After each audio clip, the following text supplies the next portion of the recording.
Quand j'arrive le matin au travail et que je suis à 2-3 mètres de la boulangerie, j'ai déjà les odeurs. Et en fait, même après 24, presque 25 ans, je sens toujours les odeurs. Des fois, on peut se dire qu'au bout d'un moment, on sent plus les odeurs. En fait, si, je sens toujours les odeurs. Je pensais qu'on s'en lassait et on me pose souvent la question, mais non, en fait, on s'en lasse pas. Bienvenue dans Le Goût de la boulangerie-pâtisserie, le podcast qui vous invite à découvrir toutes les facettes des métiers de la boulangerie-pâtisserie. Dans cette série de 8 épisodes, je vous emmène à la rencontre de celles et ceux qui, chaque jour, vous accueillent dans leur boutique, pétrissent, façonnent et subliment les pains, viennoiseries et autres plaisirs sucrés ou salés qui, tout au long de la journée, réveillent nos papilles.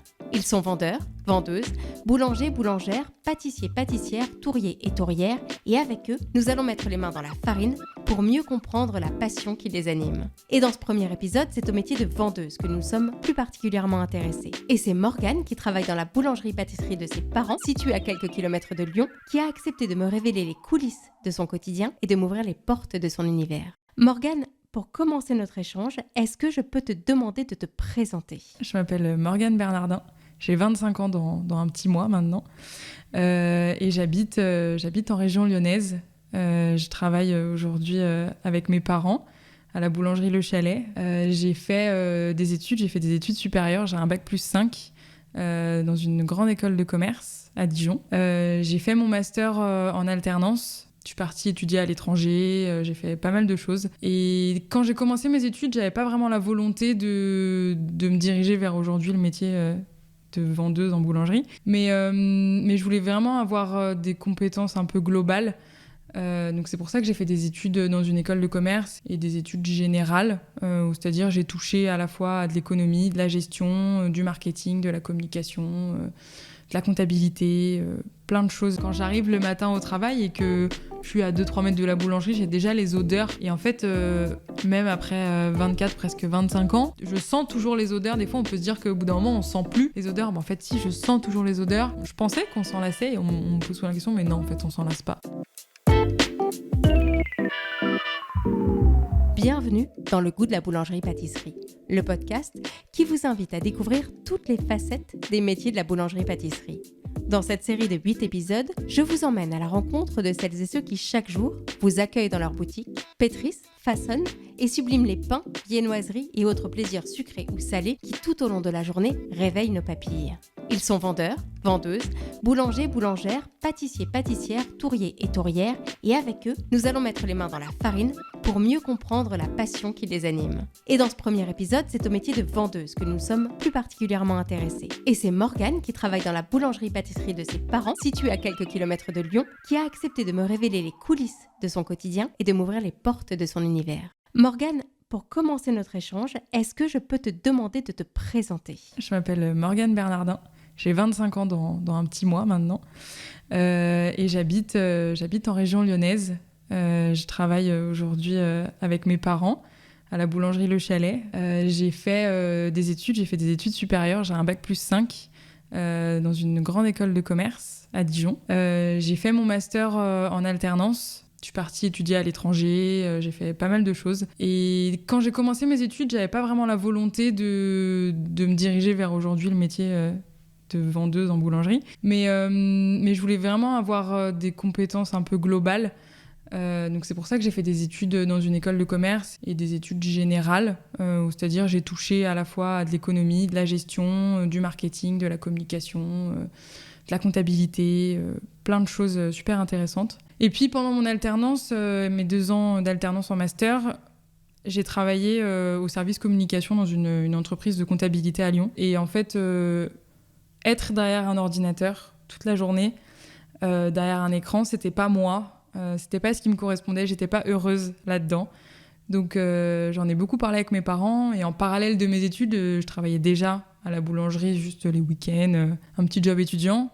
Et j'avais commencé à lancer un peu une page Instagram, une page Facebook, mettre quelques photos des gâteaux, quelques photos du pain, quelques infos, et voilà, juste partager un peu le quotidien de la boulangerie, parce que j'ai toujours aimé ce secteur-là. Et puis pendant mon master, comme je me suis beaucoup remise en question sur ce que j'aimais et ce que je voulais faire, et que mes parents ont toujours insisté dans mon éducation sur le fait de faire un métier qui me plaisait, et un métier qui m'animait vraiment, de pas faire quelque chose par défaut.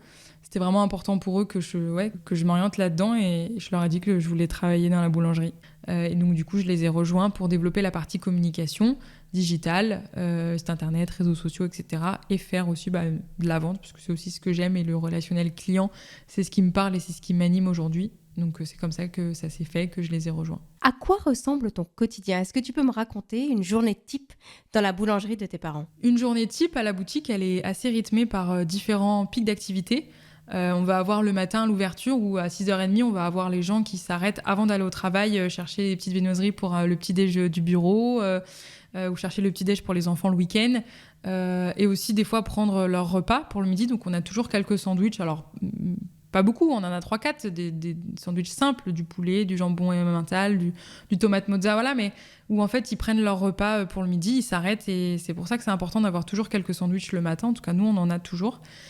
Après, on va avoir une période un peu creuse pour faire toute notre mise en place, mettre tous nos prix, etc. Et ensuite, on va avoir le midi, où là, vraiment, on a un gros pic, parce qu'on a des grosses entreprises qui sont basées pas loin de la boulangerie. Et on a vraiment de midi à 13h un gros service. Et ensuite, on va avoir, une fois que le service est fini, toute la remise en place de la boutique. Et l'après-midi, un temps un peu mort, jusqu'à 16h, 17h, où là, on aura la sortie des écoles. Et aussi, ce qui fait un peu notre force, c'est que nous, on cuit toute la journée.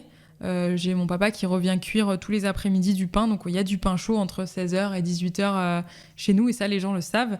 Et des fois même c'est ce qui fait nous vendre 2 baguettes au lieu d'une, parce que les gens ils savent qu'ils vont en manger déjà la moitié dans la voiture avant d'arriver à la maison, donc ils en prennent 2. Et j'ai aussi souvent, c'est pour ça qu'on fait beaucoup de pizzas, je disais une 30aine, mais des fois l'après-midi il va m'en rester une 15aine. Et en fait je sais que je vais les vendre parce que le soir j'ai les gens des fois qui rentrent du travail, qui ont un peu la flemme clairement de cuisiner ou de faire à manger, et en fait ils vont me prendre 2-3 quiches, voire 4 quiches, 4 pizzas, et voilà, ça va leur faire le repas le soir. Donc c'est pour ça que c'est aussi important d'avoir toujours un peu de salé en fin de journée, parce que je sais qu'en fait je vais vendre mon stock qui me reste.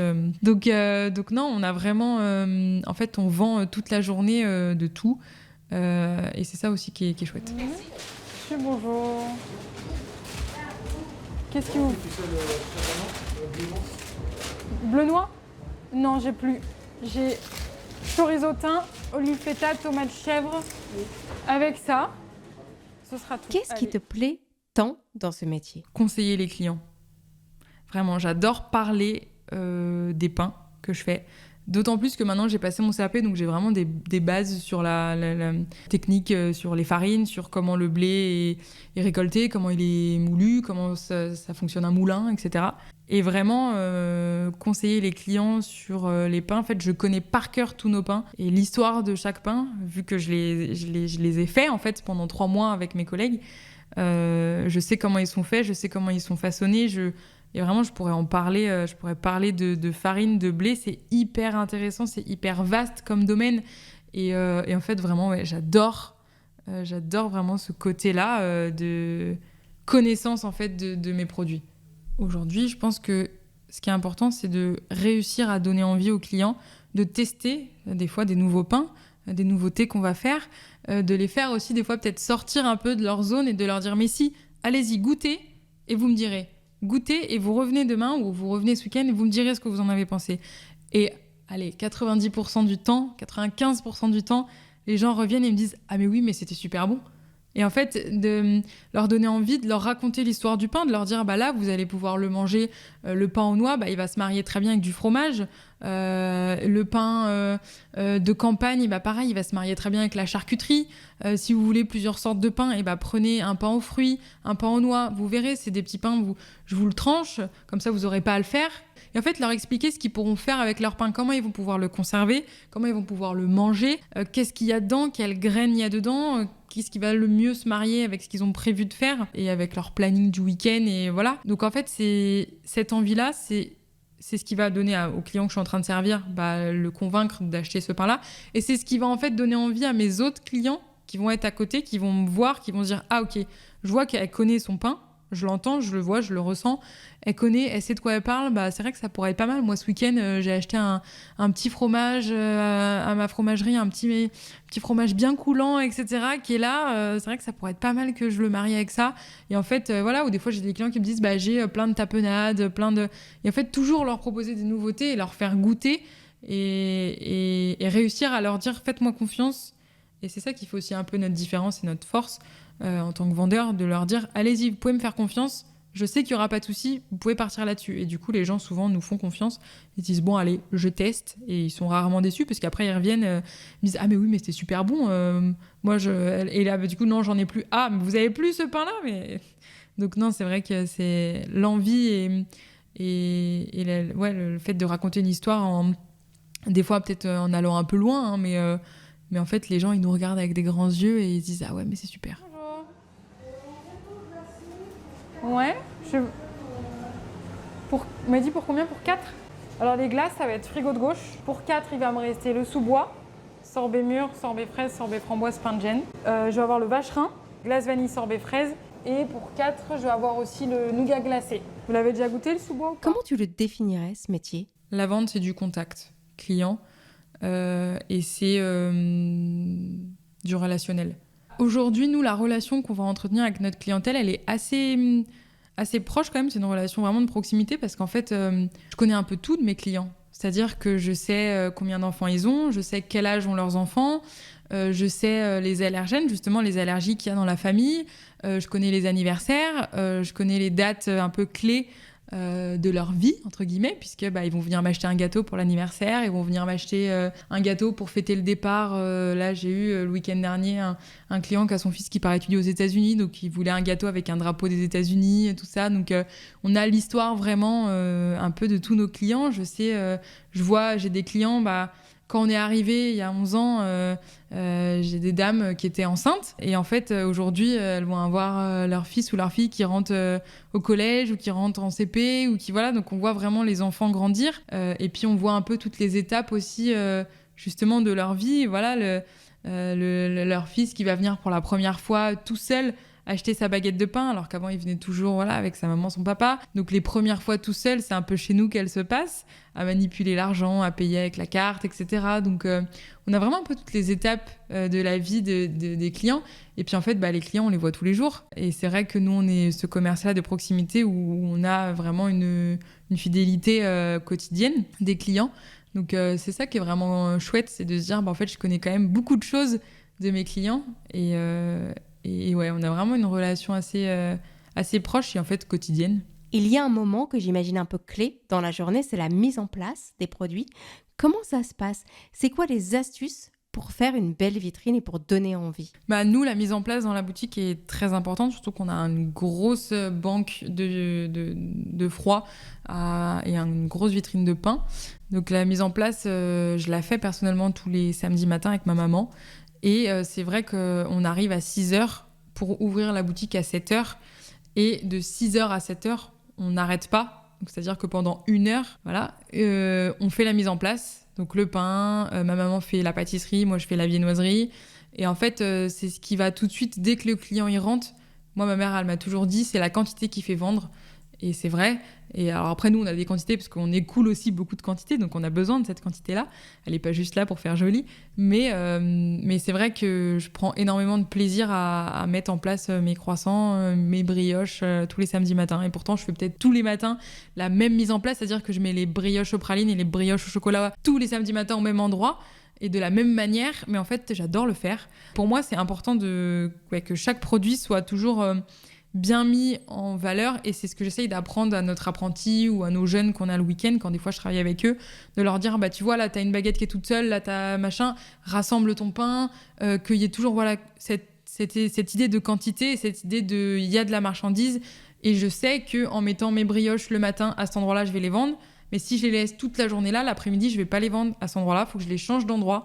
Donc en fait, il y a toute une organisation et ça, c'est vrai que du coup, ça se travaille au quotidien. Donc il y a aussi cette partie un peu étude des différents emplacements de mes produits qui va justement me faire changer des fois quelque chose et qui est super intéressant aussi. En 2022, tu as remporté le trophée des talents du Conseil de la vente en boulangerie-pâtisserie. C'est un concours qui se déroule chaque année et qui est organisé par la Confédération nationale des boulangeries et boulangeries-pâtisseries françaises. Pourquoi est-ce que tu as eu envie de te lancer dans cette aventure? Et en fait, ça s'est fait un peu au hasard. Un jour, en regardant le journal, les informations à la télé avec ma mère, on a vu un reportage sur une lauréate de ce concours-là. Et j'ai dit à ma mère, mais non, mais il existe un concours sur la vente en boulangerie, mais c'est fou. Je lui dis, mais c'est trop bien. J'ai dit, mais il faut que je fasse ce concours. Et je me suis dit, allez, donc je me suis renseignée, j'ai appelé la Confédération nationale de la boulangerie, j'en ai parlé avec eux. Ils m'ont expliqué un peu le concours, ils m'ont envoyé le règlement général avec le descriptif des épreuves, etc. Donc je me suis dit, bah go. Donc ça, j'avais peut-être vu ça en fin d'année, et comme le concours se passe au mois de novembre, donc j'ai attendu donc, l'année d'après pour m'inscrire. Donc j'ai fait la phase régionale, qui était à Rouen, où j'ai fini première, et ensuite du coup j'ai été à la finale nationale. Et du coup, sur les 12 candidates, j'ai remporté le premier prix. C'était une super expérience. Comment tu t'étais préparée à l'époque ? Et en réalité, je m'étais préparée à la partie QCM. Il y a une épreuve où on a une demi-heure pour répondre à des questions sur un peu l'hygiène, la sécurité, la santé, voilà, au niveau des produits, la conservation, etc. Donc j'avais un peu travaillé ça. Puisque moi j'ai pas fait de CAP vente, donc j'avais jamais eu de cours vraiment à proprement parler sur cette théorie-là. Mais sinon vraiment la partie pratique, la partie vente, je l'avais pas plus travaillé que ça, parce qu'en fait c'est ce que je fais tous les jours. Et en fait je me suis dit, et même quand on entend souvent, sois naturel, sois toi-même, et ça marche ou ça marche pas, mais si ça doit marcher, ça marchera. Et en fait, c'est ce que j'ai fait. J'y ai été en restant naturel, en faisant ce que je fais tous les jours, en conseillant les clients comme je les conseille tous les jours en boutique. Et la preuve que quand on reste soi-même, ça match. Donc pour cette partie pratique, je ne m'étais pas plus préparée que ça au final. Qu'est-ce qu'elle t'a apporté, cette expérience ? Qu'est-ce que ça a changé ? Ça m'a vraiment ouvert les portes des rencontres, donc vraiment sur le côté humain pendant le concours, et même après de tout ce que la Confédération organise et auquel j'ai pu participer. Et après, en boutique, ça m'a apporté vraiment... Alors, je ne sais pas si ça nous a apporté plus de clients, parce que j'ai eu beaucoup cette question-là. Est-ce que ça nous a rapporté du passage ? Concrètement, je ne sais pas, et c'est difficile à mesurer. Mais ça m'a rapporté vraiment une visibilité et une reconnaissance client qui n'a pas de prix. Et le nombre de clients qui m'ont félicité, qui m'ont complimenté, qui m'ont dit « mais de toute façon, vous êtes fait pour ça se voit, vous avez été à la bonne école avec votre maman, c'est super, un jour c'est peut-être vous qui allez reprendre ». Enfin, vraiment une motivation de la part des clients. Et ça n'a pas de prix une reconnaissance au niveau de notre métier. Et un peu de la jeunesse aussi, parce que j'ai des clients qui me disent « mais vous êtes jeune et c'est super, vous avez... du coup, c'est quoi la suite ? Qu'est-ce que vous allez faire maintenant ? Vous allez en faire d'autres et tout. On espère que vous allez gagner d'autres coupes. Puis pour Charbonnière, le village, c'est super. » Donc, j'ai vraiment eu une grosse reconnaissance là-dessus. C'est quoi la prochaine étape pour toi ? Comment tu te vois où dans 10 ans ?